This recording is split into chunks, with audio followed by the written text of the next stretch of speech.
get going. So welcome everyone. Welcome to our water use efficiency standards workshop number 10. We're really excited that you could join us here today. We've got a really great agenda, multiple speakers, and multiple topics. So we're going to do a brief welcome. We're going to give an update on the drought. We're going to give an update on the standards. We're going to do the water use objective tool. We have guests from the State Water Resource and Control Board. We're excited they're joining us today. We'll have a breakout session, and we're calling them learning sessions, but you might also know them as breakout rooms. And so those will not be recorded so that you can speak freely. We have a choice of 4 different breakout rooms. I hope you join us. It should be a lively discussion, and then we will have a share out. And you are able to float between rooms. And then we will have a wrap up. So again, for your Zoom controls, please, there's going to be a large number of us here, possibly upwards of 90. So please use your mute and share your video when you go in the breakout rooms. That would be great to connect with people. You can use a chat feature if you have questions. We will also stop and pause a couple times for questions. We'll allow you to unmute at that point.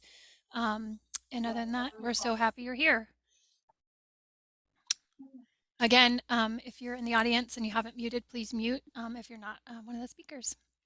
So thank you again for joining us, and for those of you that joined us in October, workshop number 9, we went over multiple topics. We went over commercial classification, went over water loss. We kind of talked about where everything was overall on the state legislation. We asked you 2 questions at that point. We asked you if you had a CI system in place, and you can see the pie chart on the left. We had 20 people respond, so thank you for those of you that did the questionnaire. And it basically looks like a third, a third, a third.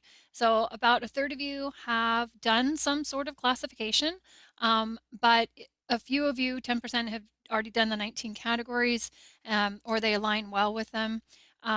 20% of you have categorized information, but it does not align. Something at home I keep bringing. That's it. Again, someone's talking. If you could mute, that would be great. And Nikki, if you could maybe mute everybody that's not muted in the background, that'd be lovely. A third of the people are working on it, and then a third of the people have not yet started their CI classification. And then on the right-hand side, we asked an additional question, and that is, these workshops are for you and for all the attendees. So we asked you a question: what would you most like to hear? And so you can kind of see on the bottom, we had really long descriptions, but I can sum it up. We had 3 topics that kind of rose to the top.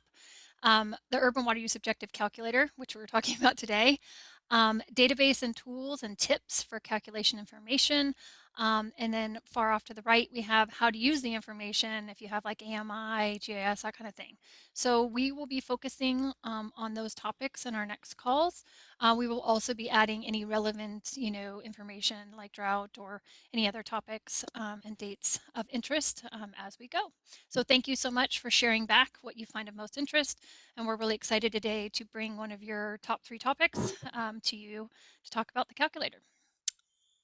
So with that, I am going to pass it over to Mina, and she is a senior management analyst at the Water Authority, and she's going to talk about our water supply conditions. So Mina. Thank you so much. Good afternoon, everyone. Yes, my name is Mina Ziai. Today, I give a very brief and a high-level overview of the latest updates of water supply. Next, please. Great. So first and foremost, as you know, San Diego recently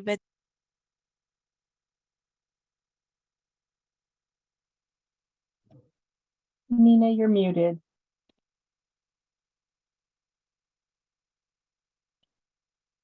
Can you guys hear me now? Okay, thanks. Okay, so San Diego recently weathered a months-long series of storms due to a series of atmospheric rivers. Since December 26, we had 9 atmospheric rivers. Next slide, please.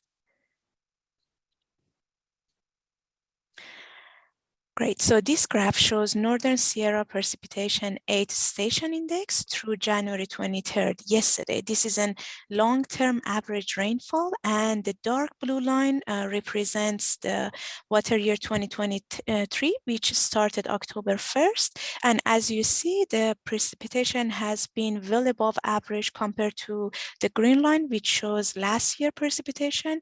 And although we are off to a great start, however, it's too early to predict and forecast the precipitation trend for this year. So the drought is not over, and we need to be cautious on our outlook. Next, please. This figure shows the current reservoir conditions for major reservoirs through the state of California. Mainly, we are interested in Oroville, which is shown on the top in the middle. And currently, Oroville Dam is at 61% capacity, or 109% above average. Thank you. And on the right side, we have a photo of the Lake Oroville. Thank you. Next, please. So this map shows Upper Colorado River Basin. As of January 22nd, the Upper Colorado precipitation is at 128% of normal, and snow water equivalent of 146% of normal. At the same time, the Lake Powell in the south of the basin is at 23% capacity. As of January 17, the lower part of the basin, Lake Mead, is 28% full. Thank you. Next, please. So lastly, the precipitation outlook forecast for next couple of weeks shows that still the West Coast will have above average precipitation. However, as you can see on the map, the San Diego region still it's above, but at the border of above and average, it's less than Northern California. And with that, I will pass it along to Elizabeth Lovestead, our Water Resource Manager at the San Diego Water Authority. Thank you. Elizabeth, please. Yeah, I got it. Good afternoon, everyone. And thank you so much for coming and participating with us on our 10th workshop. We go through this. Just a quick update. Going through the drought. Next slide, please. So just a timeline of where we've been and where we are right now. In 2021, back in April and May, we have the drought proclamations by county, and then in October of 2021, the drought proclamation expanded to all of the counties within California. January 1, we have regulations prohibiting wasting water, and then we have level 2 water shortage contingency plans inactive, and non-functional turf irrigation banned.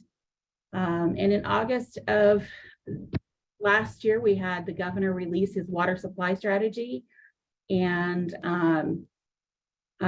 December of last year, the state board readopted the emergency regulations prohibiting those wasteful water uses just because they'd expired. And today we've got 174% of average snowpack right now. But again, like Mina said, it's still too early to tell. We want to continue to remain vigilant, especially when it's wet. Make sure your sprinklers are off. And I'm sure all of us are asking our customers to conserve water, especially outdoors right now. Next slide, please. Just looking at going into detail in some of the governor's water supply strategic strategy. Part of his strategy is to reduce demand, and under 3.1, we have a goal of reducing water demand by 500,000 acre feet by 2030. So that's part of what we're kind of looking at as we put together these standards and how we can meet those long-term goals. The other thing that we have is if there's regulations, emergency regulations, we're gonna base them on the long-term water use efficiency standards. So next slide, please. Next slide. Now diving into the water use objective, I think we're all familiar with this graph. We'll have a budget-based formula. There'll be a standard based on indoor, outdoor, and water loss. There'll be variances, recycled for potable reuse, and then I'll have an urban water provider's unique objective. So everyone will have their own objectives. Next slide. Where we are right now is the indoor water use standard has been adopted. It was approved by legislation at the end of September. The water losses standard was adopted by the board in October of last year. We're working, we have a draft standards for outdoor water use efficiency, for CII, for variances, for performance measures, for methodologies, and for the credit as well. So all of those were released at the end of October by DWR for the State Water Resources Control Board to start to consider. Next slide, please.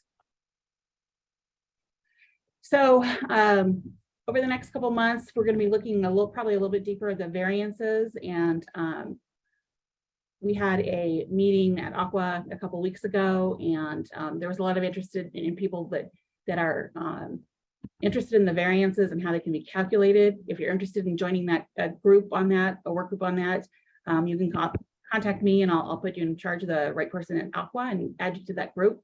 We're going to be starting that up in the next couple of weeks. Water loss standards, you guys should all have your water loss standards already assigned, and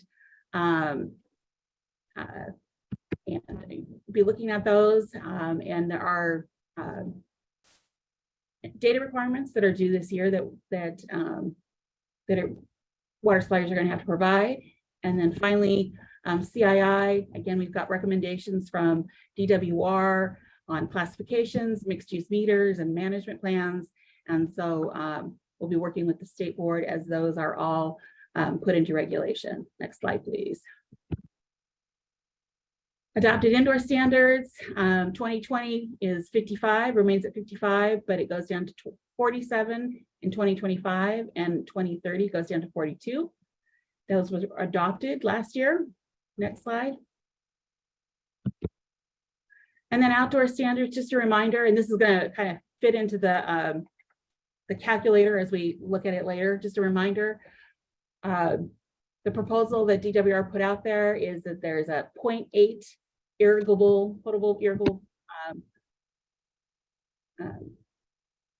factor, ETAF adjustment factor from 2023 to 2030, and from 2030 on, it goes down to 0.63. New development is down at 0.55 or 0.45 if you're a dedicated irrigation meters.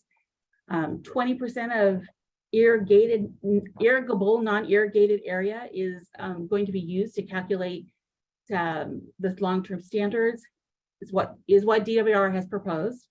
And so keep those in mind, maybe come back and look at this slide as we kind of walk through the model that the state board has put together. These are some of the things that you can kind of look at as you look at your water use and how it compares to a long-term water use efficiency standard. Next slide. So with that, we're going to turn this over to Karina Herrera, and she is an environmental science with the State Water Board, and she's going to go over the water use efficiency standard objective exploration tool. And so thank you very much for being here, and I'll turn it over to you. Thank you. Yeah, it has a long title. Next slide, please. And you already went over this, so we can skip it to the next one.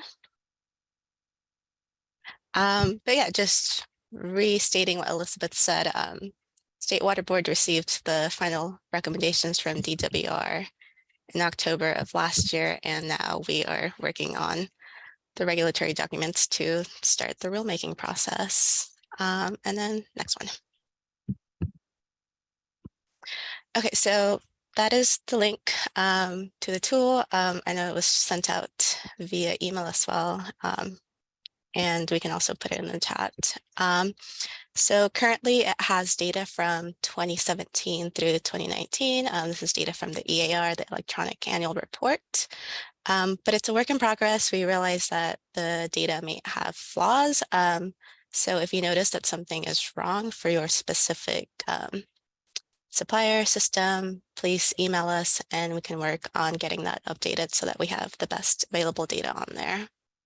Okay, next slide. Okay, so this is the landing page when you enter the tool. And so I think we can go to the next slide. The tool is divided into 3 tabs. The main one where you do all of the playing around with different parameters is the tool one. And then we also have another one that breaks down the data inputs into a tabular format, and then the glossary to explain some of the terminology that we use and some of the data sources as well. Next slide. Okay, so this is pretty much where the most of the tool is focused on. We designed it hoping that it's very user-friendly and that you can just sort of play around with it and figure out what it is that it's doing. So we can look at data at a statewide level, that's the all, or you can click on the drop down and pick your specific supplier. Like I said, we have data from 2017 through 2019. You can look at data for one specific year, 2 years, or all 3 years.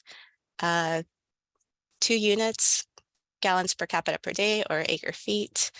And then you can enter the GBC value for indoor use. And then for the residential outdoor, we have the ETF value, the evapotranspiration factor, and the percentage of irrigable, not irrigated area.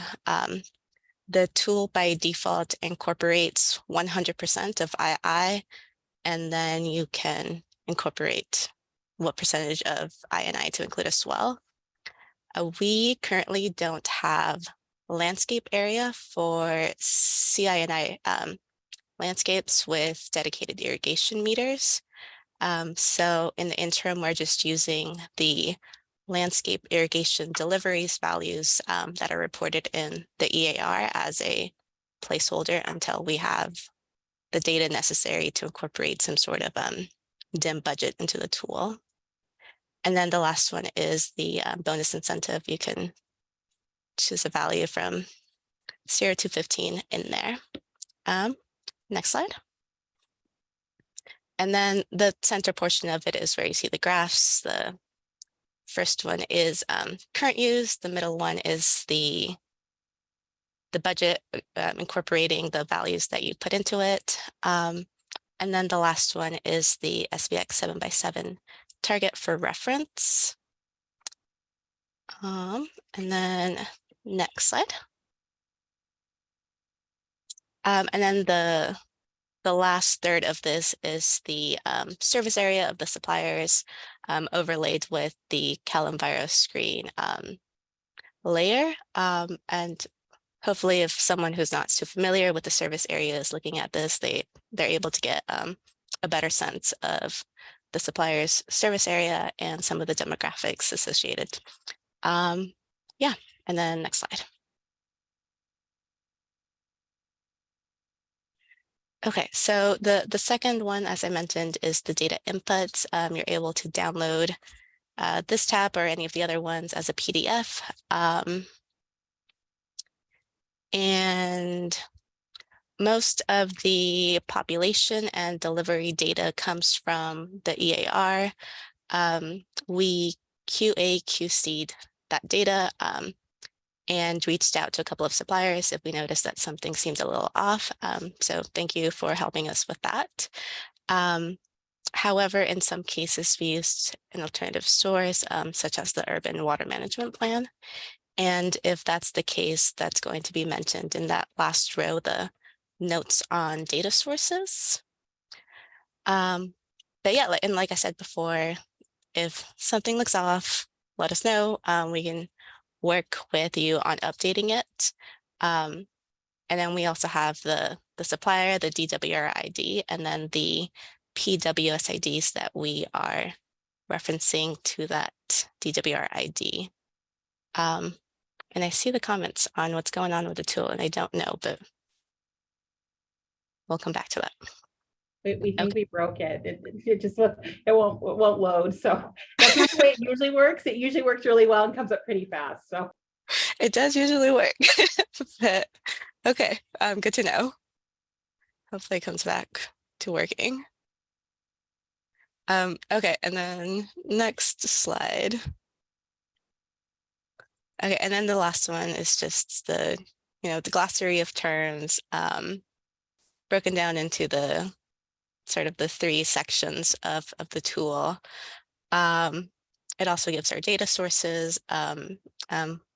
For example, on this screenshot, you see that we are using the DWR SLAM data from November 2021. That's when we last sort of like more officially received an Excel file from them.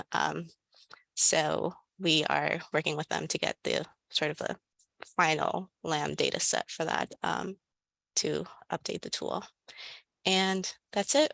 We designed it so that it's easy to use. So hopefully this just confirms that it's as easy to use as it appears to be. Yeah, and then next slide. And then, yeah, pass it on to Michelle. All right, thank you, Karina. So before we do breakout rooms, I did want to give an opportunity for anyone in the chat to ask a question to the whole group. We will be doing breakout rooms. We'll have about 25 minutes for a great discussion, but I thought I would start with any big picture questions that they would like to address to the whole group. So Nikki, are there any questions in the chat that you think? No, but Brian has his hand up. So why don't we let him go? Okay. Yes, Brian. good. Thank you. Thank you, Karina, for the presentation. I just had some quick questions I was trying to get clarified about the effective precipitation, the percentage that will be used in the formula, and also the ETO information. I haven't really seen that in the state standards. I know we were looking at least effective precipitation somewhere in the 25%. And I don't know if you have any of those information for both the precipitation or the transpiration. You know what I'm saying? Yeah, I know. Yeah, all these terms are great. Super easy to understand and say. Transpiration. There we go. Yeah. So we are using the values that we received from the department, the reference evapotranspiration factors, and then for effective precipitation, we are using either the modeled effective precipitation or 25% of total precipitation. And I believe in the glossary, I think it should be in the glossary, we also state where that's from and when we received those values from DWR. And then data input should also have what the actual number value is for the suppliers, if I remember correctly. I'm getting this mini wheel as well, so I can't check myself. Yeah. Okay. Thank you. Thank you, Brian. I think I saw that there were 2 more raised hands, but I just don't see them raised anymore. Anyone have a question? Sierra has a question. Go ahead, Question. I put it in the chat as well, but on the drop down, you can choose by water supplier, but it doesn't appear to be able to be, you can't choose it by system. So I know when I was working for a water agency, we had to do our water loss audit by system. So we had multiple public water system IDs, and we had to do multiple audits. Is this meant to be by system eventually, or how are water agencies supposed to address that? So the objective will be for suppliers. So no, I don't think we have any intention of doing it for systems, but in terms of the objective supplier versus water loss system crosswalk, Charlotte, who's also on the call, could probably speak to it better than I can. Hi, all. Good afternoon, Sharon Ewings, the Conservation Program at the Sea Water Board. It was a very good question, Sarah. I'm sure. So each one of the standard-based efficiency budgets represent what is aggregate for each supplier based on all of the systems that they manage. And the same will be true for the water loss standards, right? Because each of your systems has a unique standard associated with it. And so you will calculate budgets for each system based on the standard that you have for that system, and then you will add them all up to come up with a sum for all the efficiency budgets for each system. And that's what you would have for your water usage. So that's clear. You're not so hopefully it's clear. Yeah, I think your audio is a little challenging, Charlotte, so I can see if I can repeat that. The short version was, the question was, we have a water supplier that has 3 unique system IDs, especially on water loss when you need to submit them individually. And I got Charlotte's answer was that they're basically going to be added together. They'll make targets and then they'll basically do a cumulative total because the water use objective will be for the supplier as a whole. So if they had 3 system IDs, then it would be the total addition. Is that correct, Charlotte? I was trying to fiddle with the headset. Yeah, the audio's strange. Yeah. But did I do a fair summary? From what I heard, yes, but I lost audio completely on end. Okay, got it. But it will be the aggregate. Right? Aggregate total. The sum of the budgets. Right. For each of your system is what you use to got it. Your objectives. Perfect. Great. All right. Any other questions? Oh, I see Jean has her hand raised. Yes, thank you. My question is, if using the tool, we're meeting the objective, then does that mean we don't have to do anything?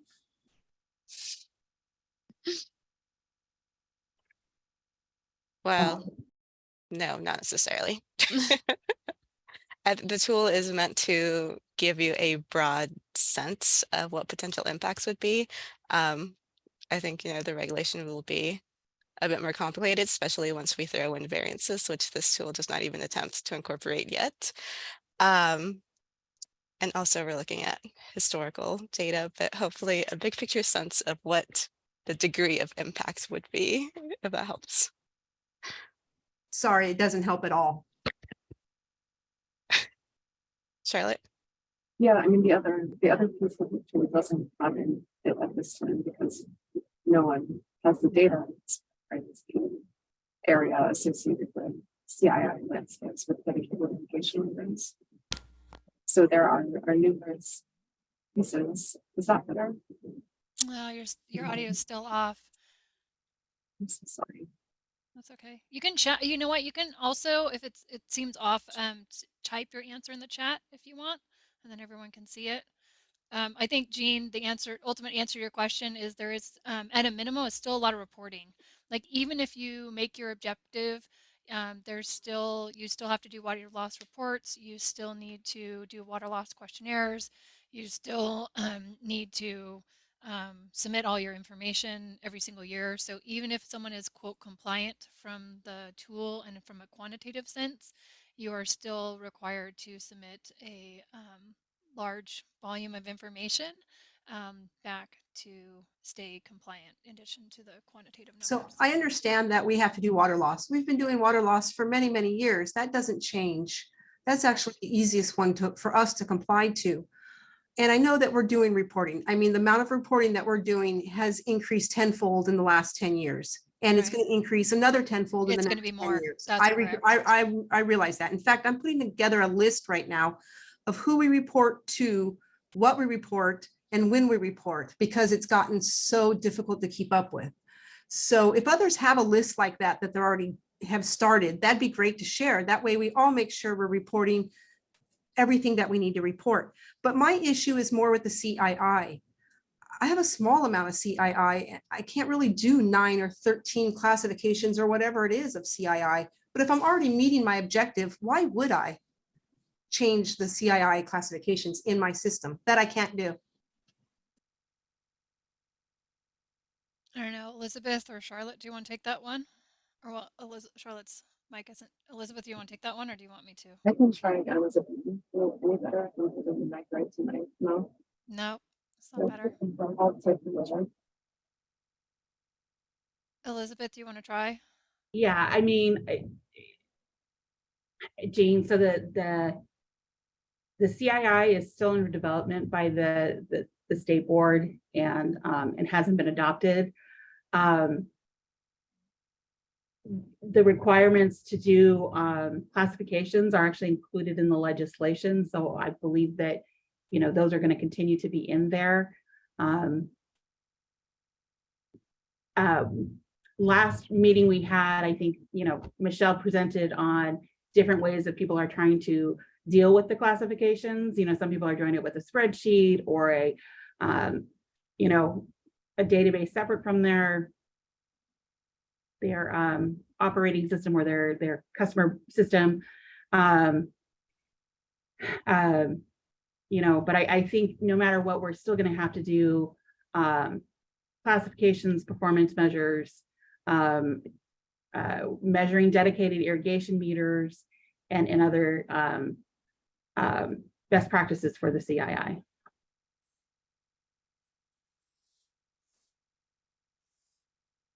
Does that help answer your question, Jean? I see two. And hopefully I got that right, Charlotte. You Yeah. could. Not really. I mean, it doesn't save a drop of water for me to classify and keep up on my commercial accounts, not one drop.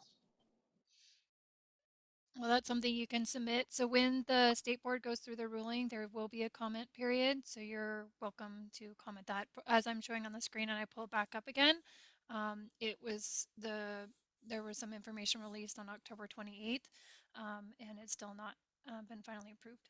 But when I made comments regarding landscape measurements and submitted over 500 comments parcel specific about my landscape measurements that are wrong, I got nothing fixed. So it was many, many days of work that were completely fruitless.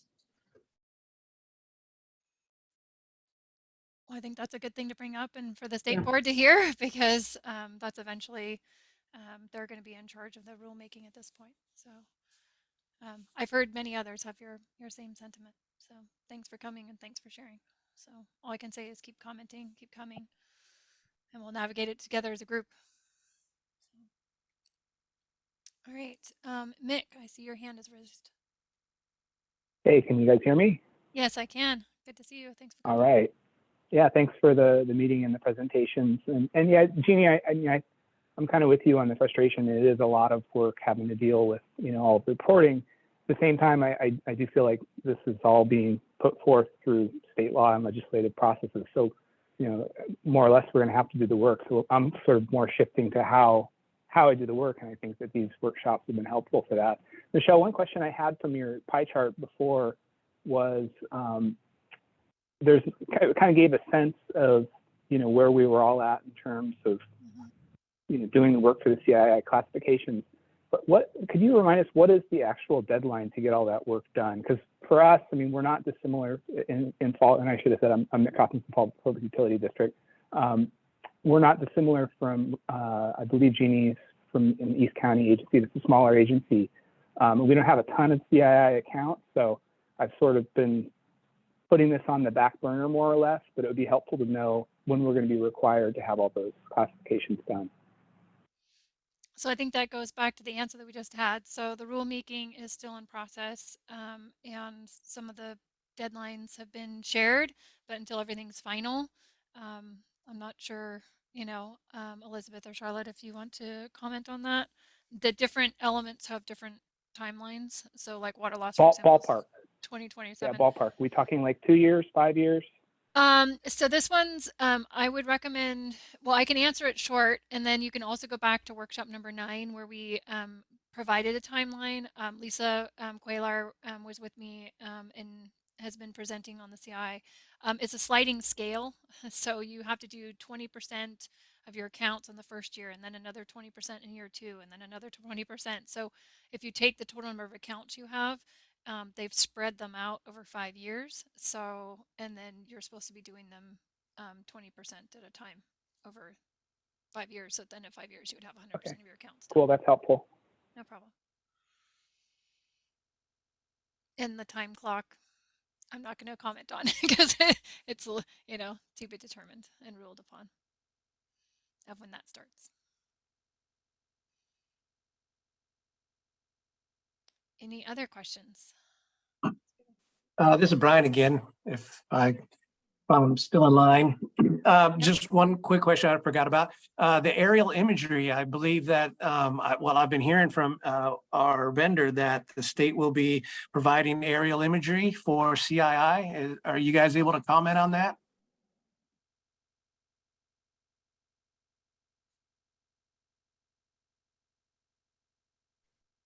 I think that's one of the DWR has talked about that, but I don't know that anything has been determined. So, Yeah, last I checked, DWR was still writing the proposal to go out. So, but yeah, the hopes, if And- that's what and- you were referring to. one of the challenges may be is that whatever DWR does, just from experience measuring CII landscape meters and dedicated meters, you need to have meter information in order to figure out what, you know, you can't tell from an aerial if a meter is feeding recycled water is feeding a landscape area, or if it's a dedicated meter feeding a landscape area, or if it's a mixed use meter feeding a landscape area. So I think at a minimum, water suppliers will have to kind of get a handle on that information. Where are their meters and what is the extent that those meters are irrigating? And is it a mixed use meter or a dedicated meter? Yes, correct. That's where, yeah, that's our understanding as well. It's just that we already bought our aerial imagery and now we're hearing that the state may be providing it as well. So we're just trying to see, you know, as from a project management standpoint, as we allocate resources and things like that, if there's anything else that's coming down the pipes that may or may not happen as we have our discussions with our vendors. But I didn't really hear that in an official manner, but I've been working with Eagle Aerial that's pretty well involved in it. And so that's kind of where I first learned of it. But it's just kind of, you know, like I said, we bought our imagery and now we're trying to figure out if we even need to use it. The other thing is there is some wording in the legislation that allows you to use measurements if they can be shown that they're more accurate. That's still a process that's to be determined and needs to be worked out as well. So, Right. Yeah. Okay. It's going to be an exciting year. We're going to have a lot. Yes. To work through this year. Okay. Thank you. Great. Good dialogue, good questions. Any other questions?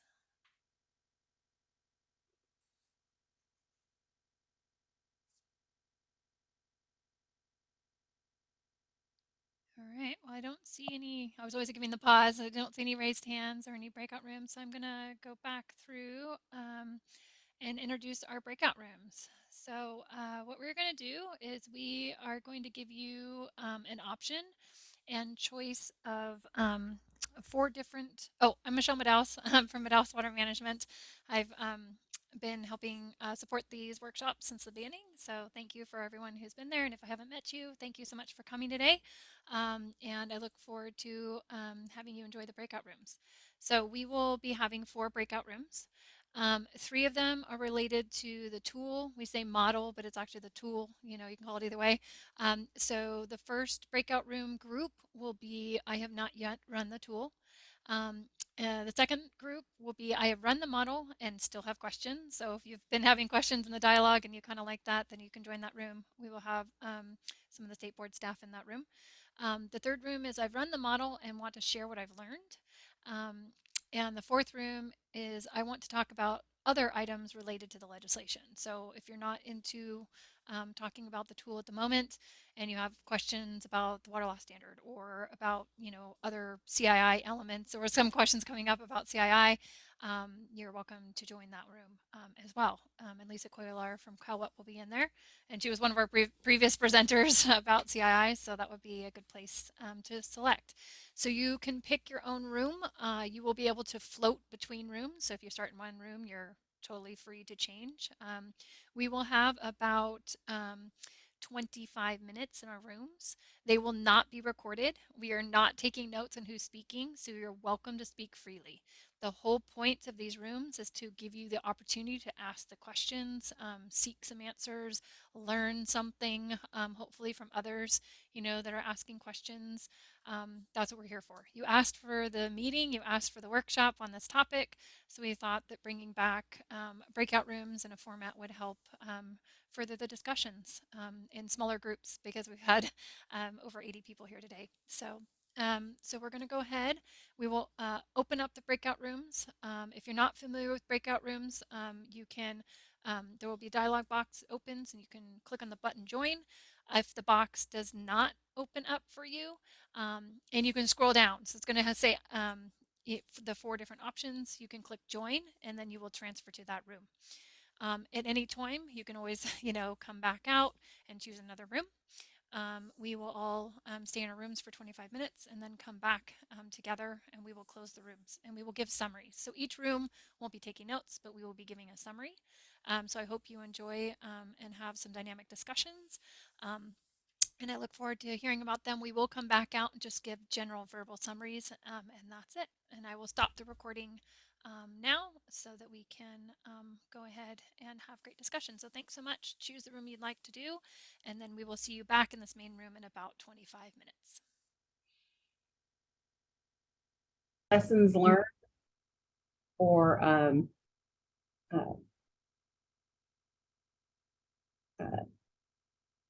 information coming from that?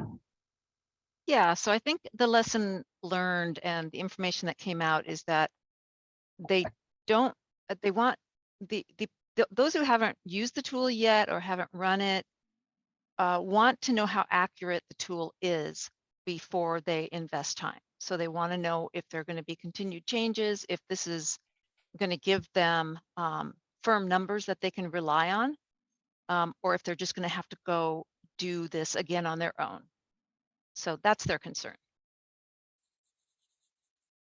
I actually think that's a good one. Karina, do you want to address that? Because some of that started coming out in our room. It's more like a comment / question. Yeah, I mean, hopefully, once the tool is back online, it is easy and quick to use. I think, you know, within a couple of minutes, you can have a good idea of what the tool will tell you for that specific supplier. I think one of the comments from our group, and the second one, is that this is static and historical data. So I think in that sense, it would be useful to think about how your service area and population is growing, / how will climate go in the future, since the outdoor standards are dependent on reference ET and effective precipitation. But I think this isn't meant to be too time consuming, hopefully, if that helps.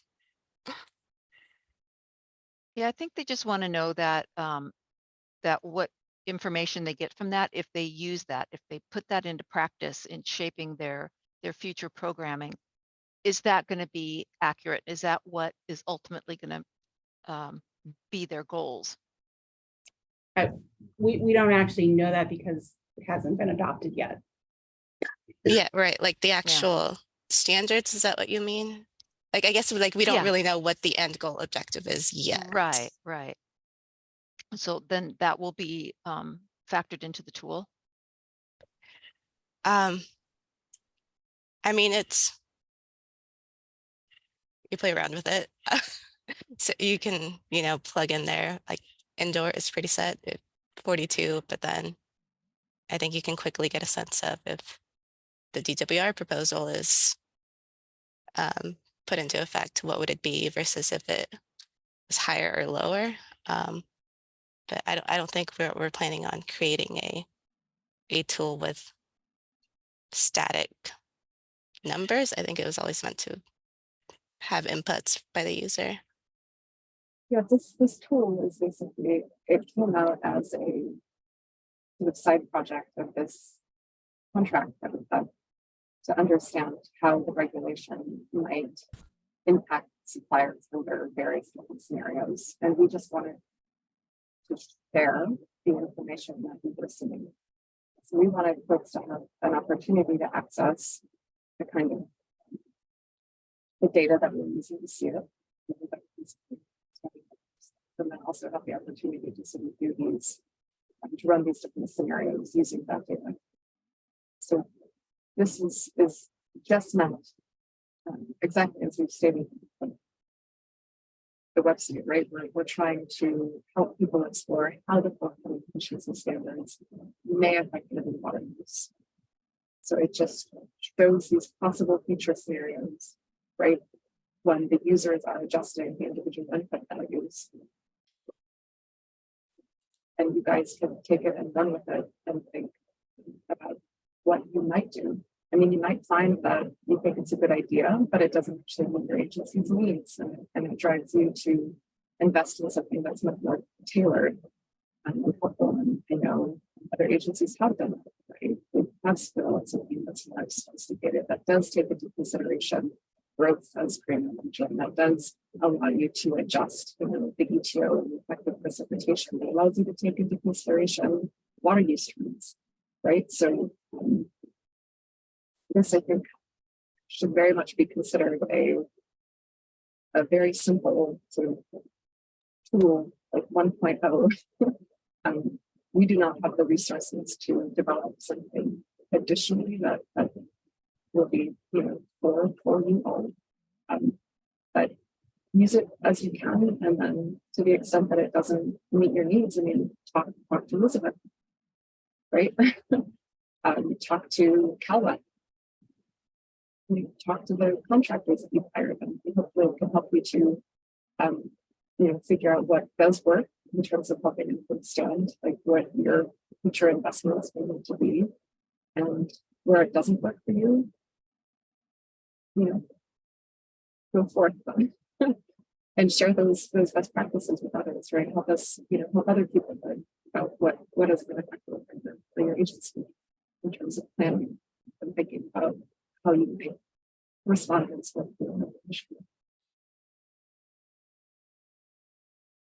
Great, thank you. All right, just to move on, we were kind of already heard some stuff from breakout room number 2, but anything else to report out of number 2? So yeah, Karina, this is Michelle Meadows, and I were in that room together. We had a lot of questions in the same, I guess, area about, so the tool right now looks at data from 2017 through 2019, but it doesn't project into the future. So for example, if you know that the standard is going to be 42 gallons per capita per day for the residential piece in 2030, it doesn't have 2030 population, you know, so it doesn't have like a snapshot in time. So it has a snapshot in time based on 2019, but you know, what's that going to look like in 2030? So there was multiple comments about, well, how do we know, like, you know, am I good? Like some people running the tool and they're like, am I good? You know, and so we were commenting on that.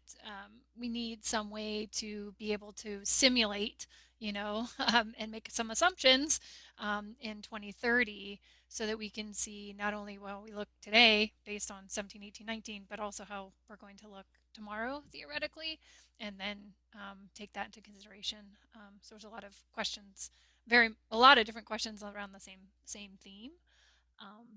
And then Karina mentioned the DWR tool, and there was a request for a link to the DWR tool that's in Excel. And so that was a direct request from the group to find that and share that out. So yeah. And then there was just some other questions about, you know, the tool and some specifics on what are the dotted lines versus what are these bars And so we kind of went over and we're screen sharing on that too. Did I miss anything, Karina? Is that fair?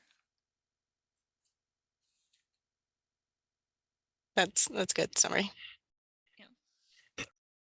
We had questions the whole time, so we had a good dialogue. Great. For group number 3, we had a really small group, which was kind of nice. So it turned out to be Ask Charlotte questions. And so some of the things that came up is the ET data and what the sources of that and how that's being calculated and how that, and also the effective precipitation. That was also a question that came up. And then we talked about how the model will, how the standard's actually going to change every year because ET is going to change every year. So as you calculate your target, what your target is in 2023 is not going to be the same as your target in 2024 because you're going to have adjustments for things like growth and for things like ET and precipitation. And then we also did a little bit on some of the concerns with the landscape area measurements and how, how accurate did that end up being? And so that's kind of a question mark that's still out there. Anything else I missed, Charlotte? My mic started working again. Yes, we heard we could understand Charlotte, so that was exciting. Otherwise, it would have been, yeah.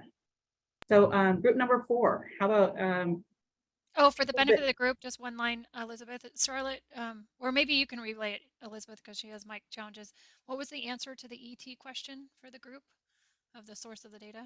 It's from DWR, and I think we're going to have to look deeper as to how they're actually calculating that, I think is what we determined. Okay, great. Yeah. Thank you. They're using spatial CMIS, but exactly how they're doing that, we don't know. Okay, so. Thank you.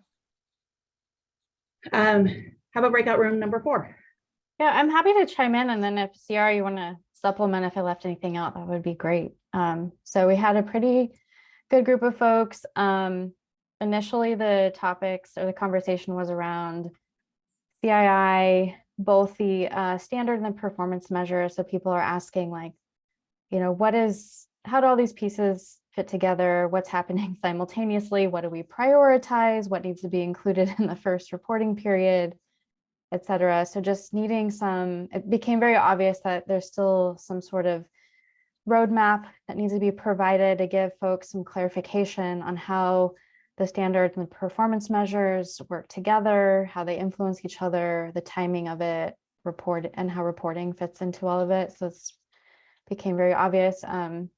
Sort of the recommendation that came out of the discussion was, at least for step 1 beginning this year, to identify all of your CI meters, both mixed use and dedicated irrigation meters. So that was kind of like, we know we can all start there. So let's use this year to do that. And then we talked about CII classification. Again, it's like, where do we begin? How does the results of the class, this is DWR's 19 recommended NAICS codes that everybody has to reclassify their CI accounts into. So it's like, once that process even gets done, then how do we prioritize who we target from those sectors to implement BMPs? So again, it's like a lot additional clarification needed, but a good just general comment that came up with some of the smaller suppliers is like, I'm one person. I'm the single conservation person in my whole agency, and I'm in charge of, I have to reclassify and I have to report and I have to go out and measure landscapes, and it's overwhelming. And it seems like it would be beneficial if there was some sort of, if the state could potentially work with consultants, maybe to make the internally, RFP processes are obviously can be very time consuming and take a lot of time to even identify and then select a consultant to do some of this work. So is there any way for the state to either offer some money for consulting service assistance or help shortcut the RFP process so that there's like some consulting services available to folks? The last thing, it was a question that came up and I actually didn't get a chance to answer. It was around penalties. So like, what is the enforcement timeline looking like for, implementation or not meeting your urban water use objective? I can quickly tell you that it's the first penalties at the earliest, they wouldn't come until November 1st of 2027.